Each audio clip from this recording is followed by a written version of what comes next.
Tiago, capítulo 4, leremos o versículo 13 até o versículo 17. Bom, aqueles que acharam, vamos estar lendo, né? Acompanhe a leitura. E aqueles que porventura não acharam, estará sendo projetado ali o texto. Então assim diz a palavra do Senhor ao nosso coração. Atendei agora, vós que dizeis, hoje ou amanhã, iremos para a cidade tal, e lá passaremos um ano, e negociaremos e teremos lucros. Vós não sabeis o que sucederá amanhã, que é a vossa vida. Sois apenas como neblina, que aparece por um instante e logo se dissipa. Em vez disso, deveis dizer, se o Senhor quiser, não só viveremos, como também faremos isto ou aquilo. Agora, entretanto, vós jactais das vossas arrogantes pretensões. Toda jactância semelhante a essa é maligna.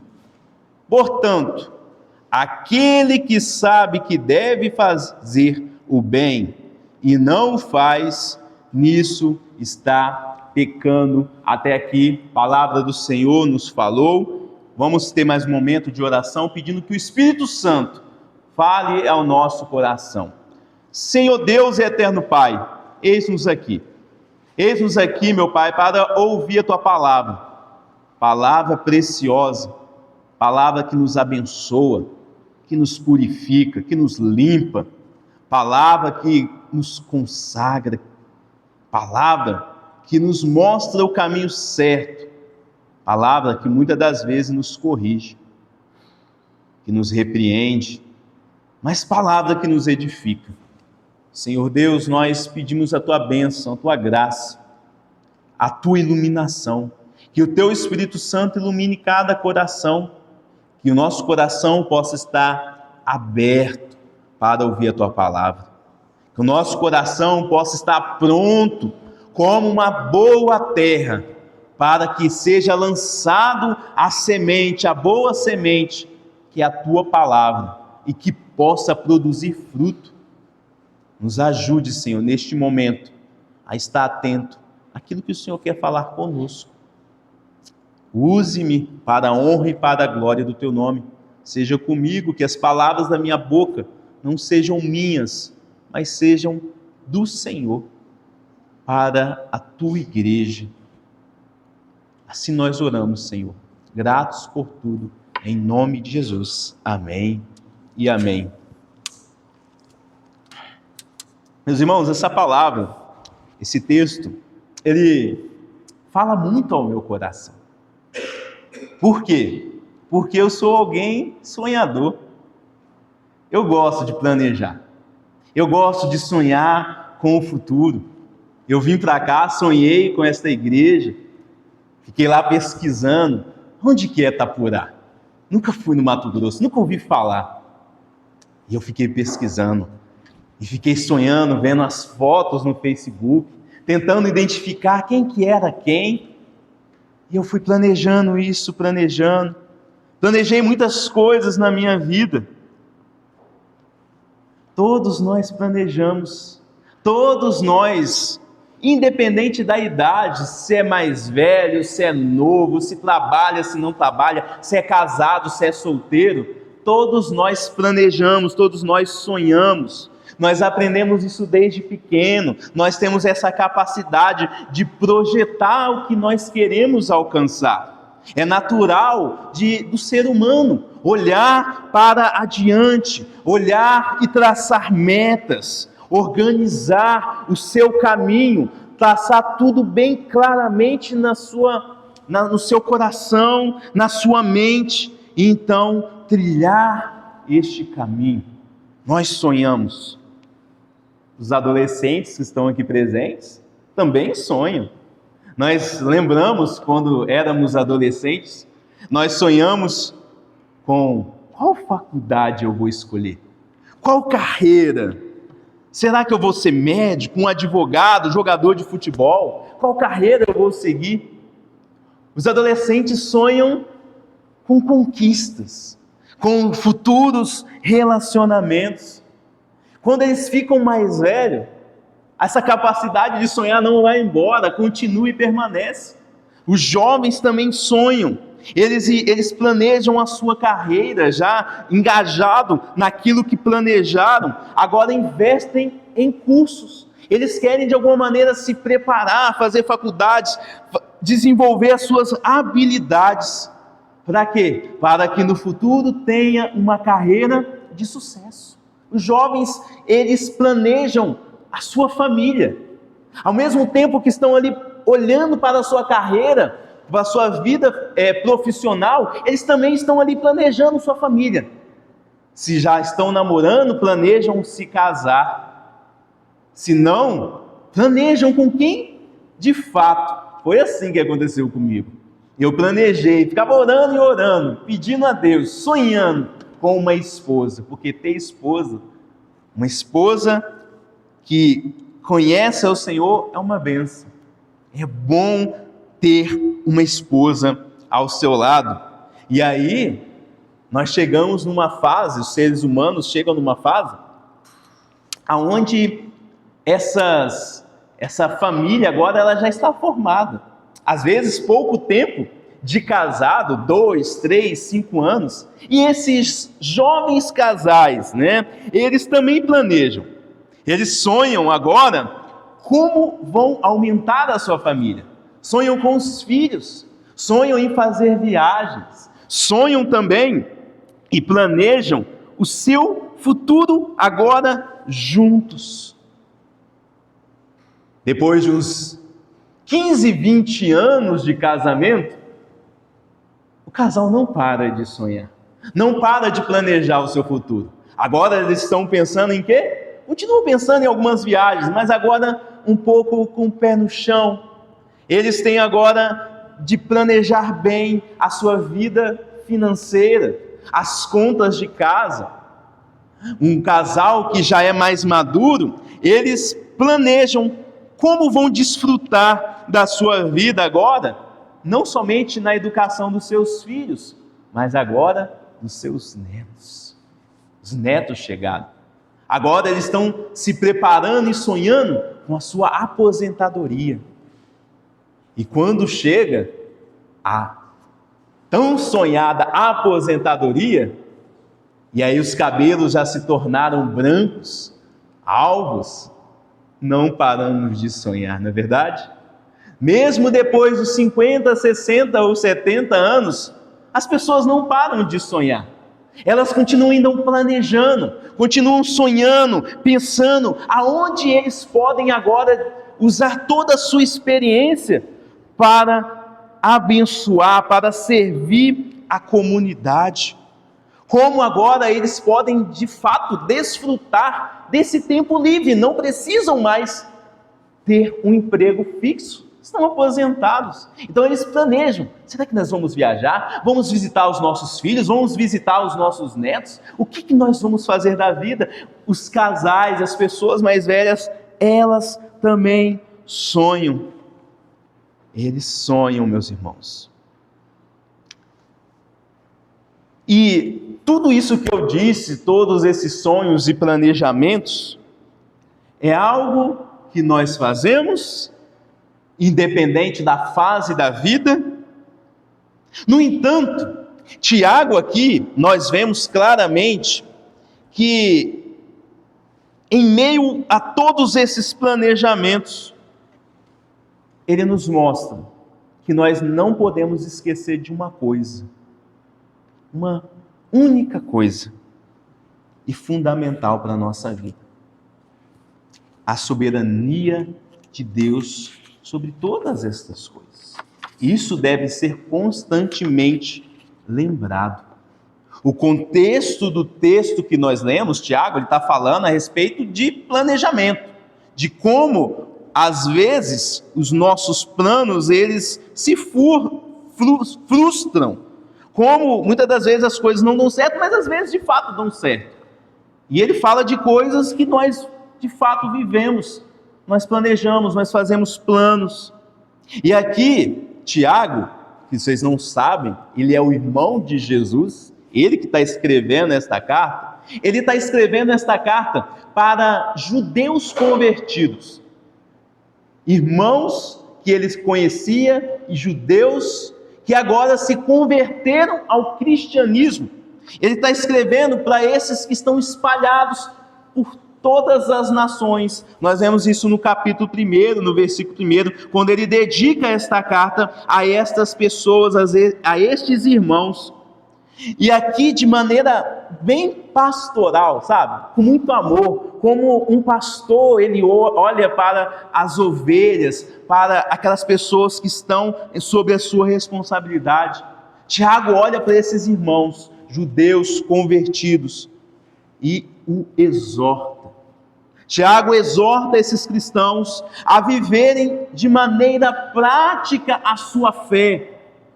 Lembra que aqui na carta de Tiago, ele diz que a fé sem obras, ela é uma fé morta. Então ele incentiva sempre esses cristãos a mostrarem que de fato eles creem, mas por meio de obras, de forma prática. No capítulo 4, ele inicia corrigindo atitudes e pensamentos daqueles irmãos, daqueles cristãos que estavam ali equivocados. Versículo 1 até o versículo 10, ele aqui está visando corrigir algumas atitudes daquelas pessoas. Eles estavam ali numa igreja, eles estavam buscando a Deus, e o versículo 1 até o versículo 10 mostra que eles estavam deixando os seus irmãos, tratando os seus irmãos com uma indiferença. Só que agora, no versículo 13 até o 17, que foi o texto que nós lemos, Tiago está tratando a indiferença deles não com os seus irmãos, mas com Deus. Eles estavam tratando Deus de forma indiferente. Como? Eles estavam ignorando a vontade de Deus no planejamento, na sua vida para o futuro. E é por isso que eu quero falar com cada um de vocês aqui, a respeito de como nós podemos fazer planos segundo a vontade de Deus, para a glória de Deus, que Deus ele se agrada. Como nós podemos fazer planos segundo a vontade de Deus? Em primeiro lugar, a lição aqui que Tiago, ele nos fala, é que nós devemos reconhecer que não temos o controle da nossa vida. Conforme eu disse, todos nós aqui fazemos planos, todos nós aqui sonhamos. No entanto, há pessoas que esquecem que ela não pode controlar o seu futuro. Quem controla o futuro é Deus. E Tiago, ele fala a respeito disso. Você que está com a sua Bíblia aberta, observem o versículo 13. Tiago começa da seguinte maneira: atendei agora, atenção, estou chamando a atenção dele. Vós que dizeis? Eles tinham feito planos na sua mente, eles tinham planejado tudo, eles estavam aqui de fato certos da concretização desses planos, e só que essa certeza e confiança que eles tinham não era baseada em Deus. Deus vai me abençoar. Não, eles estavam confiantes nas suas próprias forças, na força do seu próprio braço. E eles estavam ali se orgulhando disso. E é exatamente isso que Tiago está dizendo. Vocês planejam e vocês estão tão arrogantes do seu planejamento, vocês estão confiando tanto em si, que agora vocês estão falando os seus planos para os outros, com a certeza que tudo vai dar certo. Vocês estão claramente dando um sinal de orgulho. E é exatamente isso que nós vemos. Se você olhar para cada verbo do versículo 13, demonstra isso. Demonstra que eles vão fazer, baseado na força do seu braço, sem contar com Deus. Ele diz: hoje e amanhã iremos a tal cidade, lá passaremos um ano, negociaremos e teremos lucro. Eles estão fazendo planos, mas esses planos não está incluído o Senhor. Tiago aqui, conforme eu disse, ele está falando para judeus que foram espalhados depois de uma perseguição para várias nações. E muitos desses judeus eram comerciantes, empresários. E não somente isso, eles eram pessoas experientes. Mas, conforme nós vemos, eles estavam equivocados. Mas eles tinham planos. O texto diz, que eles tinham um plano e um local para executar esse plano. Diz o texto: hoje ou amanhã iremos para tal cidade. Eles tinham um período aonde este plano seria executado. Versículo continua: e lá passaremos um ano. Esse era o período. E eles tinham um propósito nisso tudo: e negociaremos, teremos lucros. Ou seja, nós vamos comprar, nós vamos vender e nós vamos obter lucros. Esse era o plano deles. Mas eles esqueceram de uma coisa: que o controle da vida deles não estava em suas mãos, mas estava nas mãos de Deus. Eu não sei aqui quantos já estudaram sobre o tema, sobre o ateísmo. Pessoa que é ateu, não acredita em Deus. Sabia que existem dois tipos de ateus?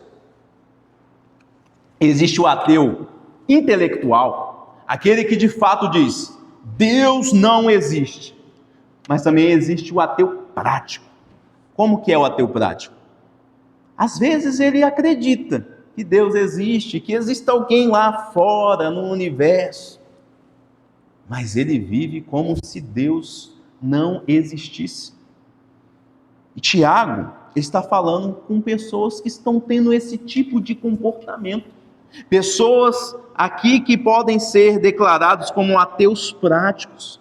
Eles se declaravam cristãos, eles se declaravam ter uma fé, eles diziam que acreditavam que existia um só Deus, mas estavam vivendo a sua vida, planejando a sua vida como se Deus não existisse.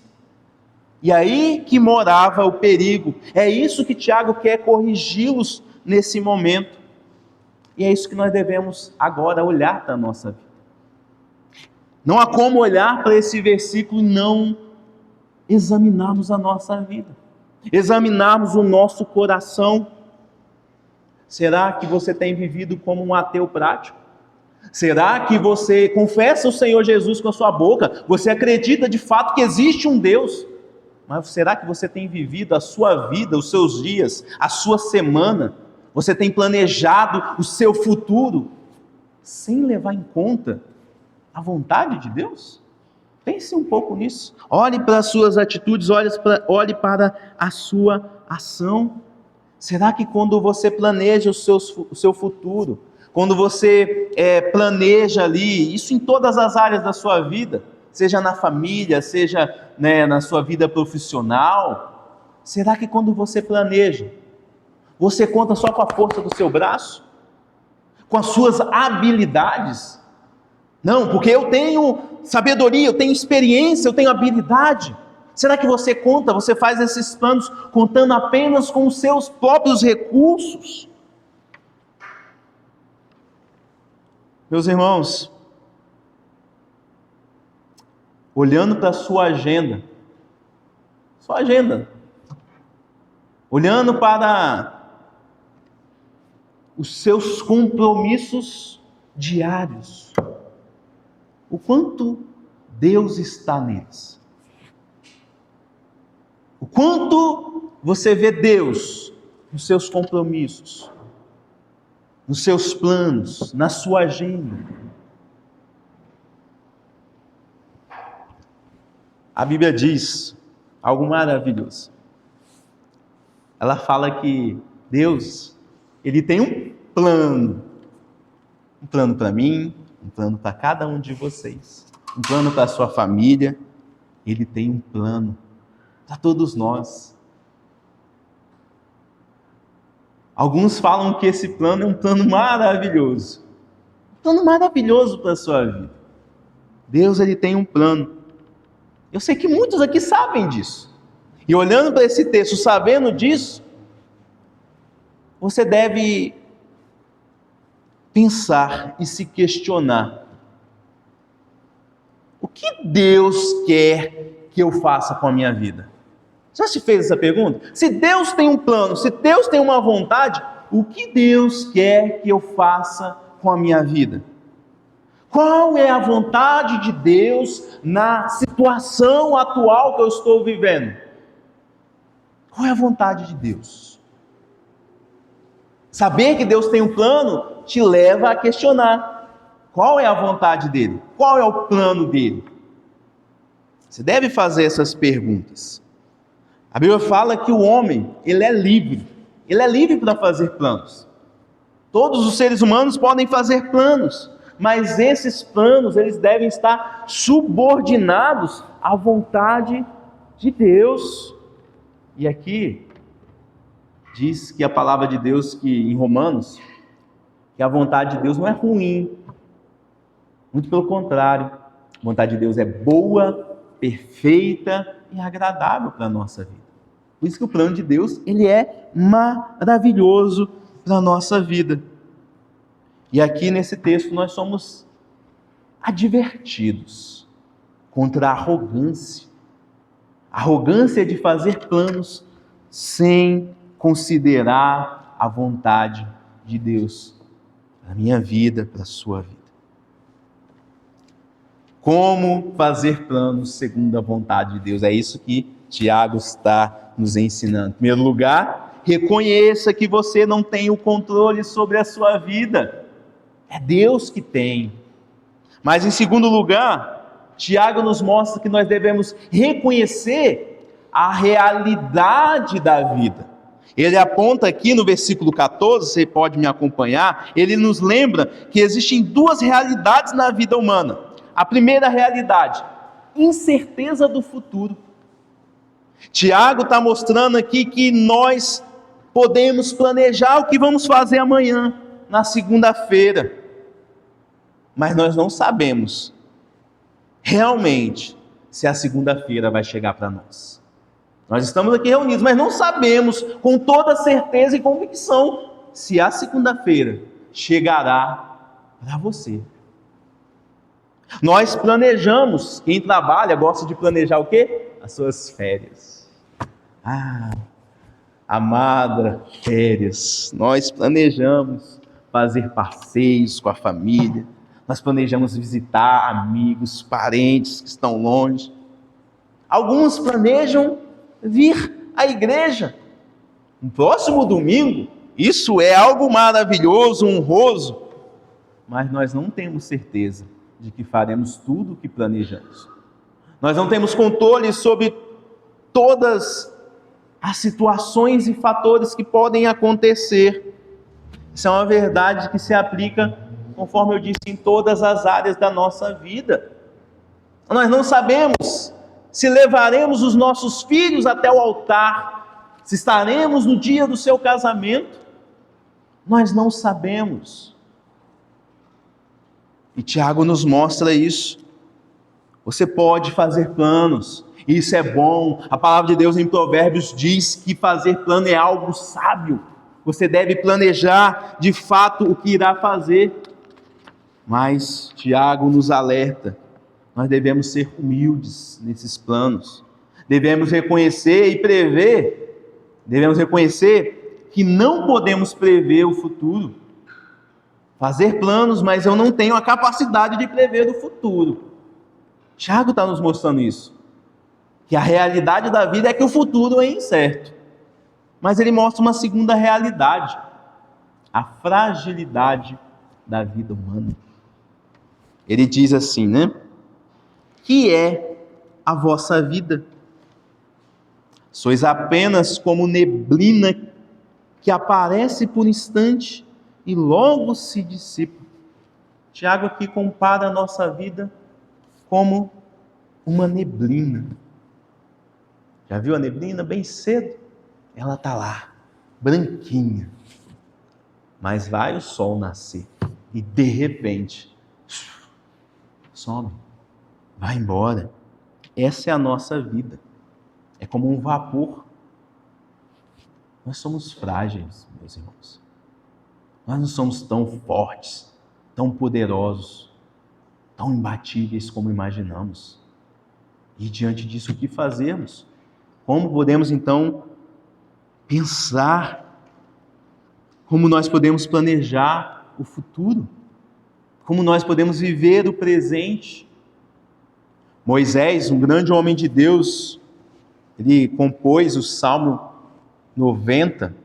Esse homem, ele viveu 120 anos, né? Acho que é um desejo nosso, viver 120 anos. E ele disse algo muito importante que nós lemos no início do culto, Salmo 90, versículo 10. Ele falou algo sobre a nossa vida. Ele disse: os dias da nossa vida sobem a 70 anos, ou em havendo vigor, a 80. Neste caso, o melhor deles é canseiro e enfado, porque tudo passa rapidamente e nós voamos. Para alguns jovens aqui, 80 anos é muito tempo. Para mim é muito tempo. É mais do que o dobro da minha vida que eu vivi até hoje.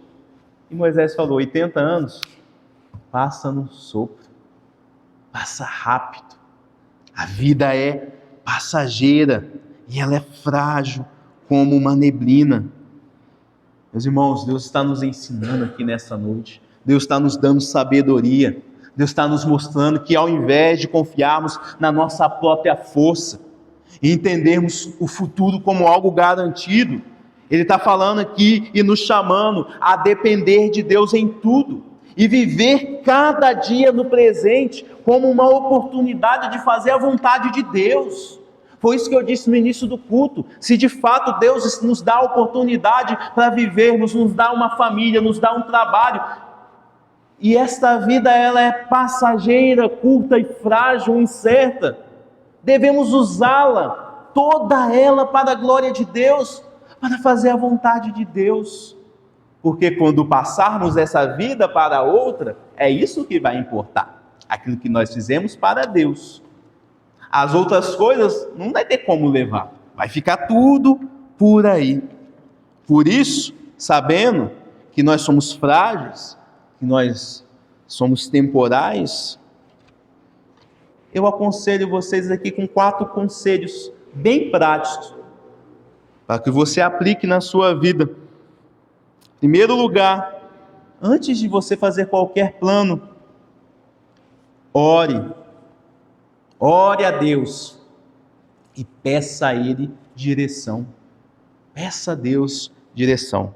Segundo lugar, submeta os desejos, planos e sonhos do seu coração aos projetos de Deus, sabendo que Ele que dirige a sua vida e Ele sempre quer o melhor para você. Deus é um bom Pai que quer o melhor para os seus filhos. Então submeta. Isso é um desafio para a gente. A gente gosta do nosso jeitinho. E quando Deus fala, não é desse jeito, a gente torce o nariz assim, mas Senhor, submeta. É um bom conselho. Feliz será se seguir. Terceiro conselho, não se apegue rigidamente aos seus planos, como algo garantido. Esteja disposto a mudá-los. Todos nós aqui fazemos planos para a nossa vida, mas não se apegue tanto a eles.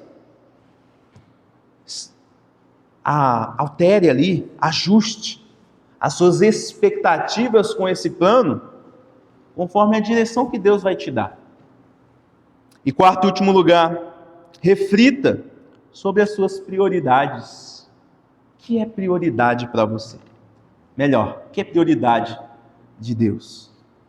Quais são as prioridades que Deus quer que você tenha em sua vida? Reflita sobre isso e considere um pouco viver segundo a vontade de Deus.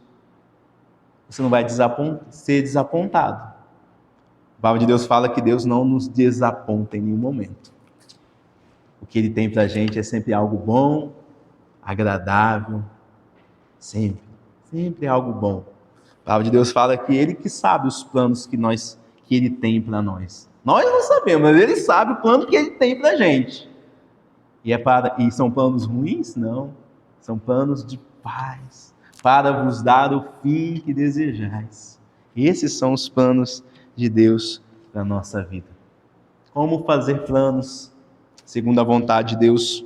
Tiago está nos mostrando. Em primeiro lugar, reconheça que você não tem o controle sobre a sua vida, Deus tem. Em segundo lugar, reconheça a realidade da sua vida. Ela é incerta e frágil.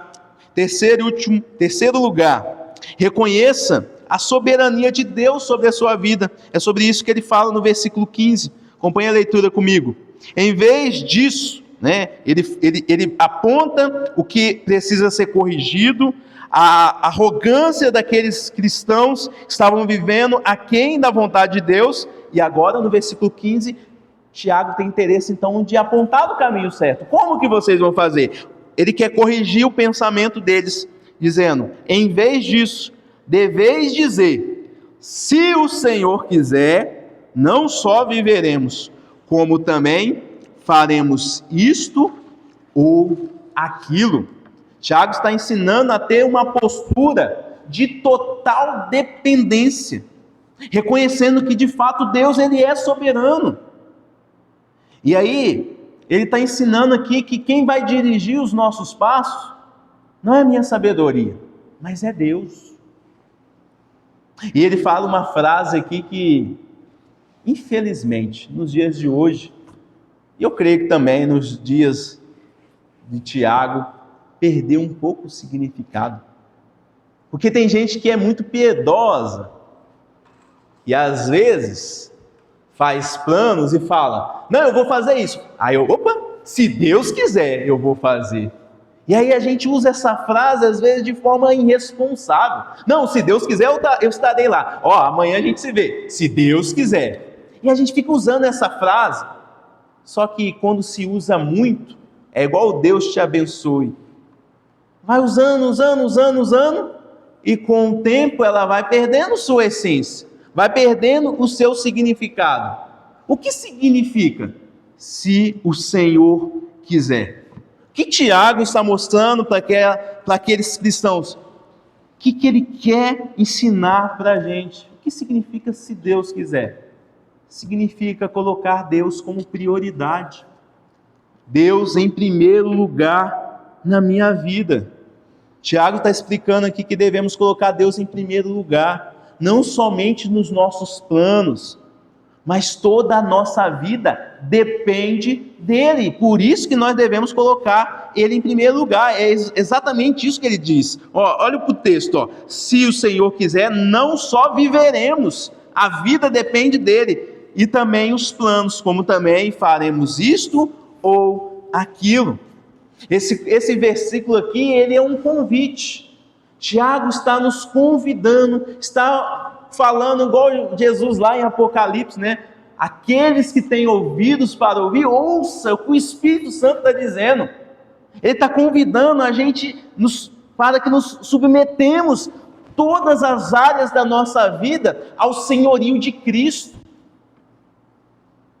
Colocar todas as áreas da nossa vida, nosso casamento, nossa vida financeira, tudo, nossa família, nossa vida espiritual, nos submetermos, nos rendermos ao Senhor. E aí, quando fazermos planos, devemos sempre perguntar, isso é submissão, colocar Deus em primeiro lugar. Senhor, isso é da tua vontade? Isso é da tua vontade, Senhor? E aí, fazendo isso, eu devo então agora buscar se isso é da vontade de Deus ou não. Como? Por meio da oração e da leitura da sua palavra, leitura da Bíblia. Buscar a direção do Senhor. Mas o que mais nos surpreende aqui, e que de fato me surpreendeu nesse texto, é que Tiago ele não está falando com alguém descrente. Ele não está falando com alguém que não acredita em Deus, que não confessou Jesus, que não ouviu o Evangelho, que não foi batizado. Não! Tiago está falando com um membro de igreja, com alguém que possivelmente tem anos vivendo a sua vida na igreja, a sua vida espiritual. Tiago está chamando eles, está falando com crentes, verdadeiros cristãos que servem a Jesus. Mas qual que era o erro deles? Qual o pecado que eles estavam cometendo? Eles não estavam colocando o Senhor em prioridade na sua vida, é simplesmente isso. Por isso que ele diz, se o Senhor quiser, coloque o Senhor em primeiro lugar na sua vida. Coloque Ele como prioridade. E meus irmãos, às vezes, e essas vezes são muitas vezes, nós cometemos o mesmo erro. Nós não colocamos o Senhor como prioridade em nossa vida. Falamos, não, se Deus quiser. Mas a gente só está falando de boca para fora. É isso que Tiago está falando. Ele está combatendo ali. Não é só da boca para fora. Não, se Deus quiser. Não use essas frases de forma irresponsável. Traga ela para o seu coração. Viva de maneira adequada com aquilo que você está dizendo. E quando nós não fazemos isso, nós devemos seguir os conselhos, os bons conselhos do nosso Senhor Jesus. E ele falou algo importantíssimo a uma igreja que tinha perdido essa essência, que não estava mais colocando ali o Senhor em primeiro lugar. Igreja, Jesus se dirigiu a essa igreja, mandou João escrever uma carta para essa igreja, a igreja em Éfeso, lá em Apocalipse, no capítulo 2, versículo 5, Jesus fala com aquela igreja da seguinte maneira: lembra-te, pois, de onde caístes, arrepende-te e volta à prática das primeiras obras, e se não, venho a ti e moverei do seu lugar o teu candeeiro, caso não te arrependas. O caminho para colocar o Senhor em primeiro lugar na nossa vida, Jesus mostra. Primeira coisa, precisamos lembrar quando o Senhor deixou de ser prioridade. Quando Ele deixou de ser a pessoa mais importante da minha vida. Quando foi isso? Ele está falando, lembra. Segundo lugar, ele diz que lembra de onde caíste, arrepende e volta. Está falando, reconheça que de fato você caiu.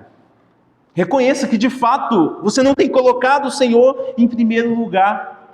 Que Deus não tem sido mais a prioridade na sua vida. Reconheça que você está em pecado. Você está vivendo em pecado diante do Senhor. Terceiro lugar, ele fala, agora, reconhecendo, se arrependa. E agora, de fato, reavalie, mude as suas prioridades. Olhe para o que, faça isso às vezes de forma prática. Pegue uma folha e escreva. O que é mais importante na minha vida? É isso. Faça uma lista. Olhe para essa lista. Se arrependa e fala, Senhor, o Senhor vai para o topo. Deus, tu vai para o topo. O Senhor vai para o topo, o Senhor vai ser a pessoa mais importante na minha vida. O Senhor será a minha prioridade. E aí vai mudando as suas práticas. Jesus diz isso. Volta a praticar as primeiras obras. Volta a praticar as primeiras obras que demonstram que de fato Deus é primeiro lugar na sua vida. E aí o quarto conselho que Jesus nos dá, fala, já que agora você colocou Deus em primeiro lugar, não negocie isso por nada. Não negocie. Caiu, foi difícil, chorou, se arrependeu, o pecado trouxe consequências, mas agora que você se acertou, que você agora quer colocar Deus em primeiro lugar, que você de fato conquistou isso, agora você não troca isso por nada. Não negocie culto a Deus, não negocie a leitura da palavra de Deus, suas devocionais, não negocie seu culto doméstico. Não negocie essas coisas que são essenciais para a sua vida, para a sua comunhão com Deus.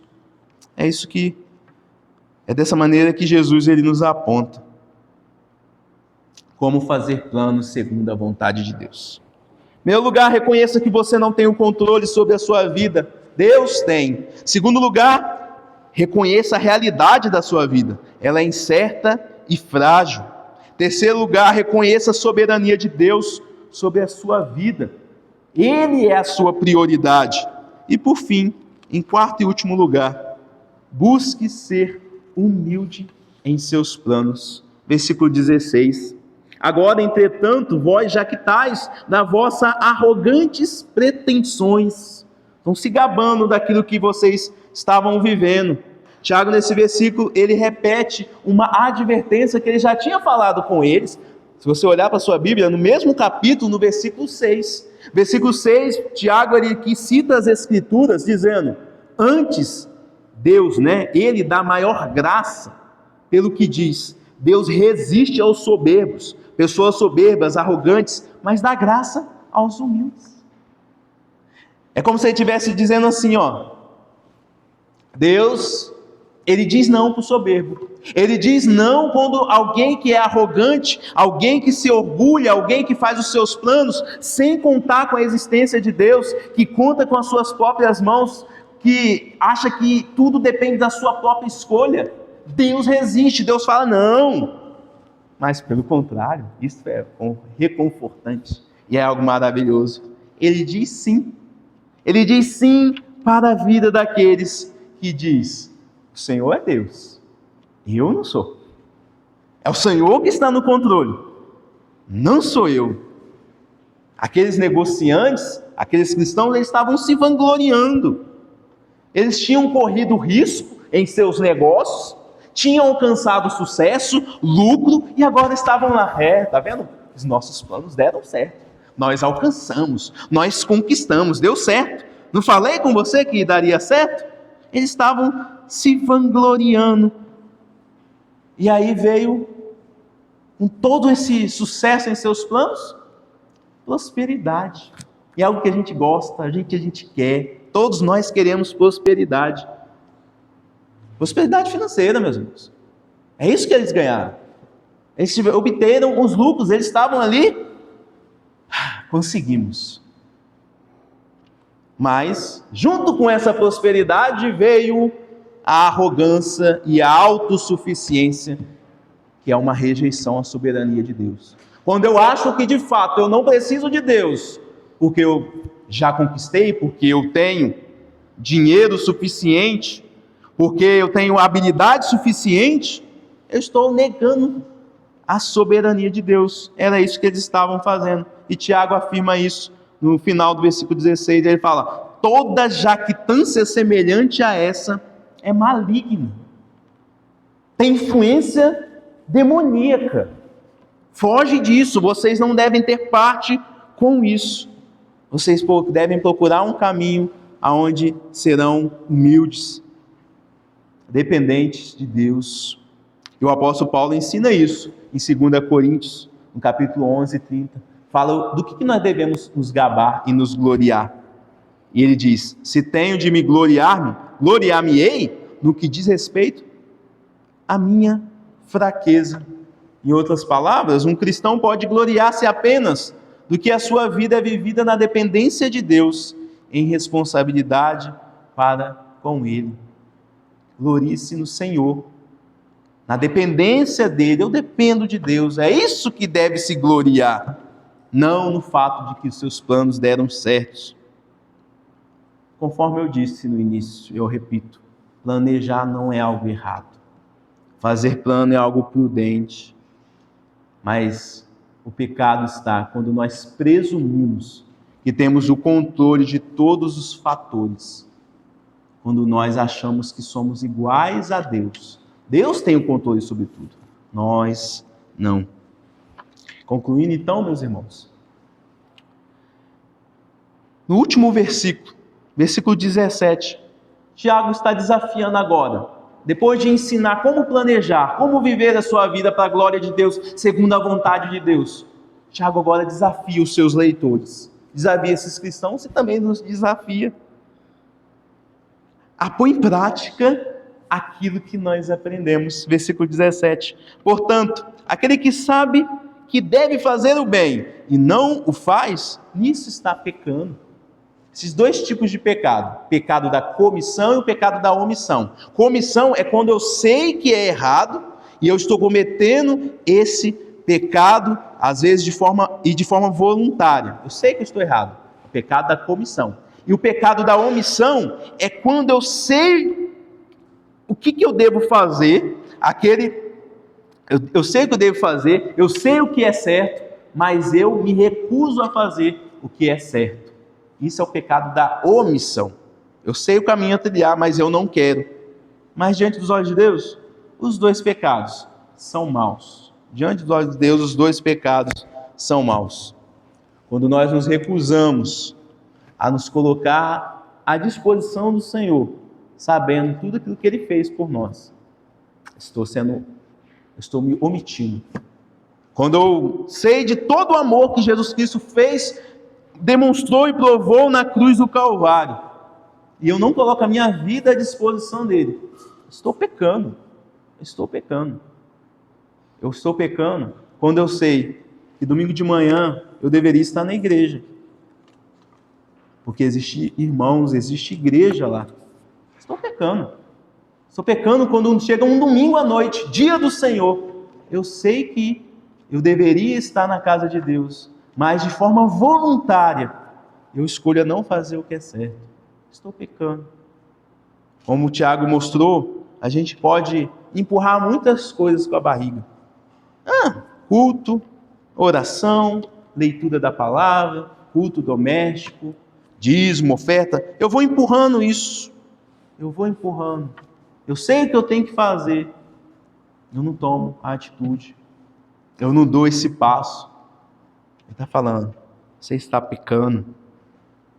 Sabe, aquela desculpa. Não, eu vou, pastor, eu vou. Quando as coisas estiverem mais fáceis. Quando eu tiver mais tempo. Eu vou. Quando eu tiver um pouquinho de mais de dinheiro, aí sim. Aí eu vou desatar tudo. Não. Não podemos presumir o futuro. É isso que o Tiago está nos ensinando. Não podemos, quando? Não. O tempo de servir ao Senhor é hoje. É hoje. O futuro está nas mãos de Deus. A sua próxima semana, próximo domingo, está nas mãos de Deus. Não empurre com a barriga decisões que você tem que tomar hoje. Senhor, quero me reatar com o Senhor. Deus, eu quero renovar essa aliança com o Senhor hoje. Eu quero estar em paz. Quero deitar a minha cabeça no travesseiro e saber que se eu não acordar amanhã, eu estarei nos teus braços. Estarei com o Senhor. Eu quero isso. Você tem essa certeza? Você tem planos para a volta de Cristo? Cristo prometeu que um dia voltará. E você, qual é o seu plano? Ser arrebatado com Ele e ir junto em encontro com Jesus Cristo? É passar a sua eternidade no céu? Quais são os seus planos? Planeje segundo a vontade de Deus. Coloque o Senhor como prioridade na sua vida. Reconheça que Ele tem todo o controle sobre a sua vida. Sua vida é frágil.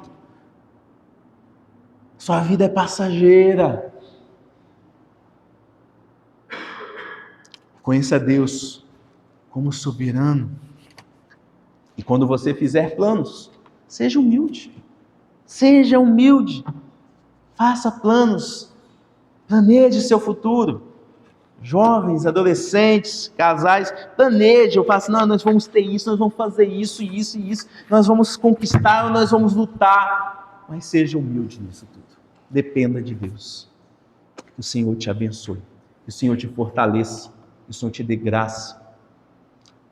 E diante dessa palavra, qual resposta nós podemos dar ao Senhor? O que Deus espera de nós? Ele espera que nós reconhecemos que Ele é soberano. Então, em resposta a essa mensagem, quero convidar você a ficar de pé, para a gente possa cantar este cântico. Tu és soberano.